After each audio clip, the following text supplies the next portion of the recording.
రాజ్యసభ సీట్ల పంపకాల విషయంలో BJP Andhra BJP నాయకులకు మొండి చేయి చూపిస్తున్నట్లుగా కనిపిస్తూ ఉంది.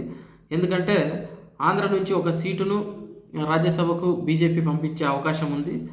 సో ఆ ప్లేస్కు ఎవరిని ఎన్నుకుంటారనే విషయంలో చాలా కన్ఫ్యూజన్స్ అయితే స్టార్టింగ్లో మొదలయ్యాయి. మొదట అన్నమలై పేరు వినిపించడం జరిగింది, తర్వాత జీవీఎల్ నరసింహారావు పేరు వినిపించడం జరిగింది, తాజాగా మందకృష్ణ మాదిగ పేరు వినపడతా ఉంది. మొదట యాక్చువల్లీ తమిళనాడు చీఫ్ అయిన అన్నమలైకు పదవిని ఇవ్వాలనుకునింది బీజేపీ. ఎందుకంటే తమిళనాడులో పార్టీ బలోపేతం కావాలంటే అన్నమలైకు రాజ్యసభ సీట్ ఇస్తే అక్కడ పార్టీ బలోపేతం అవుతుంది. వచ్చే అసెంబ్లీ ఎన్నికల్లో బీజేపీ తమిళనాడులో అత్యధిక సీట్లు గెలుచుకునే విధంగా అక్కడ ప్లాన్లు వేస్తున్నారు. కాబట్టి తర్వాత జీవీఎల్ నరసింహారావు ఆంధ్ర ప్రాంతానికి చెందిన వ్యక్తే కావడంతో అతనికి ఇవ్వాలని అనుకున్నారు.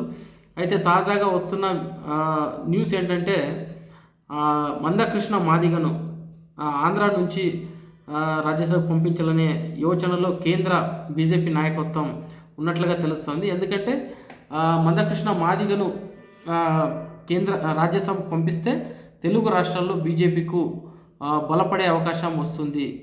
దళితుల విషయంలో బీజేపీ చూపిస్తున్న ప్రయారిటీని చూస్తే డెఫినెట్గా వాళ్ళకు ప్లస్ అవుతుంది. మందకృష్ణ మాదిగను రాజ్యసభకు పంపిస్తే తెలుగు రాష్ట్రాల్లో మందకృష్ణ మాదిగ అభిమానులు చాలామంది ఉన్నారు. కాబట్టి బీజేపీకు అది అనుకూలించే విషయం అంటూ కూడా బీజేపీ అధినాయకత్వం ఆలోచిస్తున్నట్లుగా తెలుస్తుంది. అయితే ఈ విషయంలో ఆంధ్ర బీజేపీ నాయకులు చాలా అసంతృప్తితో ఉన్నట్లుగా తెలుస్తుంది. ఎందుకంటే మేమంతా కష్టపడి ఇక్కడ సీట్లను గెలిపించుకుంటే మా కార్యకర్తలను ఉపయోగించుకుని తీరా చూస్తే మాకు ఇవ్వకుండా పొరుగు రాష్ట్ర నాయకులను తీసుకుని వచ్చి ఏపీ నుంచి రాజ్యసభకు పంపించడం అనేది మంచి పద్ధతి కాదు అంటూ కూడా ఆంధ్ర బీజేపీ నాయకులు అసంతృప్తిని వ్యక్తం చేస్తున్నట్లుగా మనకు తెలుస్తూ ఉంది.